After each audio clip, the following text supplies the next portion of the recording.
ఒక రాజ్యంలో చంద్రసేనుడు అనే రాజు పరిపాలించేవాడు. అతను దయ, జాలి లేనివాడు. అతని మూర్ఖత్వానికి ఎందరో మనుషులు ప్రాణాలు పోగొట్టుకున్నారు. అయినా ఆ రాజుని ఎదిరించి మాట్లాడే ధైర్యం ఎవరికీ లేదు. ఇలా కాలం సాగుతుండగా ఒకరోజు ఆ రాజ్యానికి కొన్ని కోతులు వచ్చాయి. అవి తమ కోతి చేష్టలతో అక్కడి ప్రజలను ఆనందపరుస్తుండేవి. ఈ విషయం రాజు అయినటువంటి చంద్రసేనుడు వరకు చేరింది. ఏమిటి, కోతుల ఆటలు చూసి ఆనందిస్తారా? వీళ్ళ ఆనందం ఎంతసేపో చూస్తాను అని తన భటులను పిలిచి వెంటనే ఆ కోతులన్నింటినీ బంధించి చంపేయమన్నాడు. భటులు రాజు ఆజ్ఞ ప్రకారం ఆ కోతులన్నింటినీ చంపేశారు. ఈ సంగతి కోతులకు నాయకుడైనటువంటి మేఘసేనుడు అనే పేరు గల కోతికి తెలిసి, అయ్యో, ఆ రాజు మూర్ఖుడు, క్రూరుడు అని చెప్పినా వినకుండా నా పరివారమంతా ఆ రాజ్యంలోకి వెళ్ళి ప్రాణాలు పోగొట్టుకున్నాయి. అయినా దయలేనివాడు, దుష్టుడు, అవినీతిపరుడు రాజ్యాన్ని ఏలడానికి పనికిరాడు. అతనితో పాటు అతని పరివారం కూడా దుష్టులనుకుంటా. లేకపోతే వాడు చంపమనగానే జాలి, దయ లేకుండా నా వానరుల్ని చంపుతారా? ఆ రాజుతో సహా వారందరినీ కూడా చంపి నా ప్రతీకారం తీర్చుకుంటాను అని అనుకుని సలహా కోసం తన స్నేహితుడైనటువంటి నక్క దగ్గరకు వెళ్ళింది. ఆ నక్క వానర నాయకుడితో ఇలా అంది: మిత్రమా, నేను ఈ విషయంలో ఏం సహాయం చేయగలను? ఈ మనుషులు మా నక్క జాతి కంటే నిజిత్తుల మారులు. వీరందరినీ మన జంతుజాతి మొత్తం ఏకమైనా కూడా ఏం చేయలేం. కానీ ఇక్కడికి దగ్గరలోనే ఒక సరస్సు ఉంది. అందులో ఒక రాక్షసుడు ఉన్నాడు. ఆ రాక్షసుడు తప్పకుండా నీకు సాయం చేస్తాడు, అక్కడికి వెళ్ళు అని సలహా ఇచ్చింది. ఆ నక్క చెప్పినట్లుగానే ఆ వానర నాయకుడు సరస్సు దగ్గరకు వెళ్ళి రాక్షస, రాక్షస అని పిలిచాడు. ఆ పిలుపు సరస్సులో ఉన్నటువంటి రాక్షసుడికి వినిపించింది. నన్ను చూడడానికి, నా పేరు వినడానికి అందరూ భయంతో వణికిపోతారు. అందుకు భిన్నంగా నన్ను పిలుస్తున్నాడంటే వీడెవడో చాలా ధైర్యవంతుడై ఉండాలి అనుకుంటూ నీటిలోంచి పైకి వచ్చాడు ఆ రాక్షసుడు. రాక్షసుణ్ణి చూసిన వానర నాయకుడు వినయంగా నమస్కరించి, రాక్షస, నా పేరు మేఘసేనుడు, నీ సాయం కోరి వచ్చాను అన్నాడు. ఏంటి, నా అలాంటి రాక్షసుడి దగ్గరకు వచ్చి సాయం కోరుతున్నావా? నీకు తెలీదా నేను మనిషి, జంతువు అని తేడా లేకుండా అందరినీ చంపేస్తానని? ఇప్పుడు కానీ నిన్ను చంపితే నీ గతేంటి?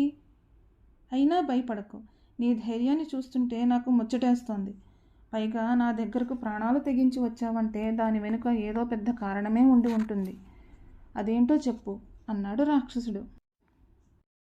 అప్పుడు ఆ వానర నాయకుడు ఇలా చెప్పడం ప్రారంభించాడు.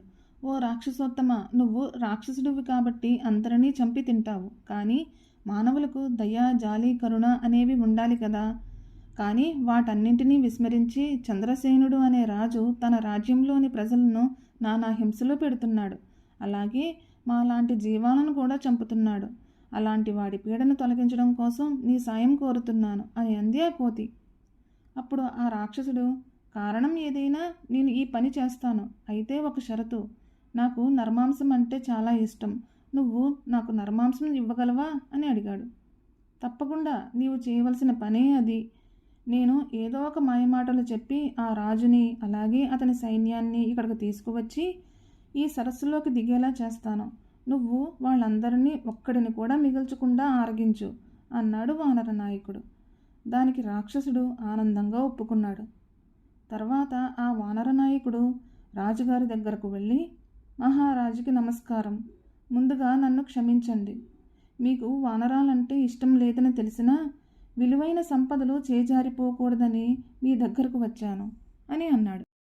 అందుకు ఆ మహారాజు, ఏమిటా సంపదలు, ఎక్కడున్నాయి అని అడగ్గా, రాజా, ఇక్కడకు ఉత్తర దిశగా ఒక పెద్ద సరస్సు ఉంది. అందులో ఎన్నో మణిమాణిక్యాలు ఉన్నాయి. ఆ సరస్సులో ఒక గంధర్వుడు కూడా ఉంటున్నాడు. ఈరోజు పౌర్ణమి కనుక ఆ సరస్సు నుండి గంధర్వుడు దేవుని సేవకు స్వర్గానికి వెళ్తాడు. కనుక ఇప్పుడు మీరు కానీ ఆ సరస్సులోకి దిగితే ఆ మణిమాణిక్యాలు మీ సొంతమవుతాయి అన్నాడు వానర నాయకుడు. నువ్వు చెప్పిన దాన్ని మేము ఎలా నమ్మడం అని అడిగాడు రాజు. అప్పుడు ఆ వానర నాయకుడు ఇలా అడుగుతారని ముందే ఊహించి తనతో పాటు తెచ్చిన హారాన్ని చూపిస్తూ, రాజా, ఇదిగోండి, మేలుజాతి వజ్రాలతో పొదగబడింది అంటూ ఒక నగను రాజుకు చూపించాడు. నిజానికి ఆ హారం వానర నాయకుడికి అడవిలో దొరికింది.